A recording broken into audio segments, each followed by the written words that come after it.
Hello, good morning. कसे आहात? शिवांजलीज mommy आपल्या यूट्यूब चॅनलवरती तुम्हा सर्वांचं पुन्हा एकदा अगदी मनापासून स्वागत. तर दिवसाची छान सुरुवात देवपूजेपासून झाली होती. देवपूजा करताना मन एकाग्र करावं. मन एकाग्र करून केलेली सेवा कधीच वाया जात नाही. त्यामुळे देवपूजा करताना मन शांत ठेवावं आणि मनात नेहमी देवाचे स्तोत्र किंवा मंत्र म्हणावेत. म्हणून आपण केलेली पूजा देखील साफल्य होते आणि आपल्याला त्याचं योग्य ते फळ देखील मिळतं. तर देवपूजा झाल्याच्या नंतर घरात धूप दीपचा छान सुवास देखील दरवळतो. घरात पॉझिटिव्ह वाईब निर्माण होतात आणि घरात प्रसन्न वातावरण होतं आणि दिवसभरही एक पॉझिटिव्ह प्रकारच्या लहरी आपल्या घरात तरंगतात. नंतर उद्या असणाऱ्या आषाढी अमावस्या म्हणजेच दीपपूजनाची तयारी केली. उद्याची अमावस्या झाल्याच्या नंतर लागणारा पवित्र महिना म्हणजे श्रावण आणि श्रावणपासून आपल्या सणावारांना सुरुवात होते. त्यानंतर पाऊस पडून गेला होता. छान हिरव्या भाज्या देखील उगल्या होत्या. तर ही आंबट भाजी म्हणजे चुक्याची भाजी. त्यानंतर इकडे झेंडूची रोपे लावली होती. म्हणजेच गौरी गणपतीपर्यंत याला छान फुलं येतात. बाहेरून कितीही फुलं विकत आणा हो, पण आपल्या बागेत उमललेल्या फुलांचा सुखच काहीतरी वेगळं असतं. तर सायंकाळच्या वेळची देवपूजा झाली आणि आईने स्वयंपाक बनवायला घेतला. तर आईने आज तांदूळाची भाजी पण बनवली होती आणि ही भाजी पण आमच्याच शेतातली आहे, म्हणजेच आमच्याच बागेतली आहे. आणि सोबतच आज छान अशी मेथी पण बनवली होती. मेथी देखील घरचीच आहे आणि यात मुगाची डाळ घालून बनवल्यामुळे ही अगदीच दुप्पट तिप्पट छान लागते. तर अशा प्रकारे भाज्या बनवून घेतल्या आणि आई भाज्या बनवते तोपर्यंत साईड बाय साईड मी चपात्या देखील बनवत होते. जेव्हा मी आणि माझी आई मिळून स्वयंपाक बनवतो ना, तेव्हा ते जेवण छान रुचकर तर होतंच, पण सोबत आमचा छोटा मोठा संवादही चालू असतो, जो की दोन मैत्रिणींमध्ये होतो. थोडा इकडचा तिकडचा विषय, थोडं शिकवणं, थोडं समजावून सांगणं, केलेल्या चुकीतून काहीतरी नवीन घडणं आणि ते घडतंय कसं हे पाहणं, असं आमचं चालू असतं. आणि आमचंच नाही, मे बी प्रत्येक मायलेकीचं नातं हे असंच असतं. प्रेमळ, सोज्वळ, मनमिळावू आणि नजर लागावी असं.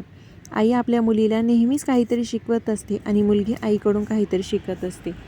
काही गोष्टी आपल्याला आई शिकवत नसते, तर त्या आपल्याला तिच्याकडून आपोआपच आपल्यात येत असतात.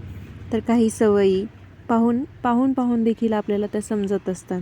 तर अशा प्रकारे छान असं आम्ही दोघींनी मिळून स्वयंपाक बनवून घेतला. आई भाज्या वगैरे बनवते तोवर मी छान चपात्या बनवून घेतल्या. चपात्या वगैरे बनवून झाल्याच्या नंतर खीर बनवायची होती. तर आज तांदळाची खीर बनवायची होती. त्यासाठी छान असा भात शिजवून घेतला आहे.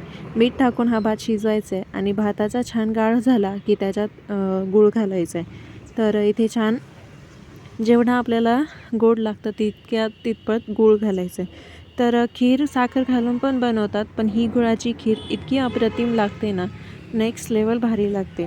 एकदा अशी खीर नक्की ट्राय करून पहा. तर भातात गूळ टाकल्याच्यानंतर छान हलवून घ्यायचे. त्याच्यानंतर त्यात जायफळ आणि ड्रायफ्रूट टाकायचे आहेत, ड्रायफ्रूटची पावडर तर याला छान असं गॅसवरती हलवून शिजवून घ्यायचं आहे.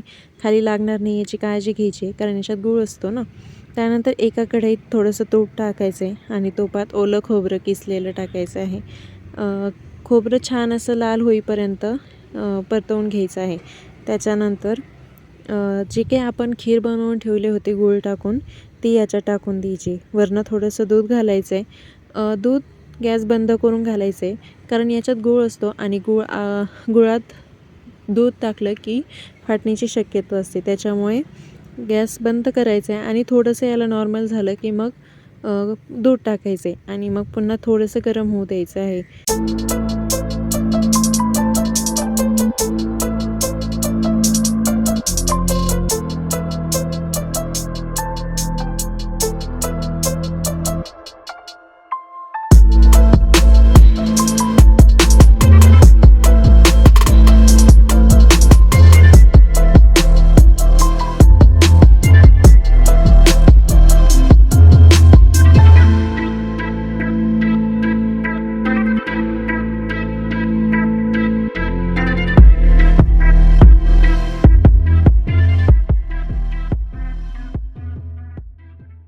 तर अशा प्रकारे आपली तांदळाची खीर जी की गूळ घालून बनवलेली आहे तयार आहे.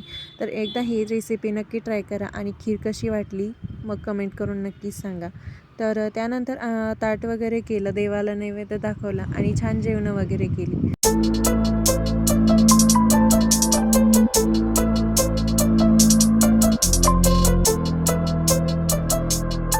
असा होता माझा आजचा दिवस. व्हिडिओ आवडला असेल तर लाईक, शेअर आणि सबस्क्राईब करायला अजिबात विसरू नका. तर भेटूया पुन्हा एकदा अशाच एका नवीन व्हिडिओमध्ये. तोपर्यंत सर्वांना Shri Swami Samarth. Bye, take care.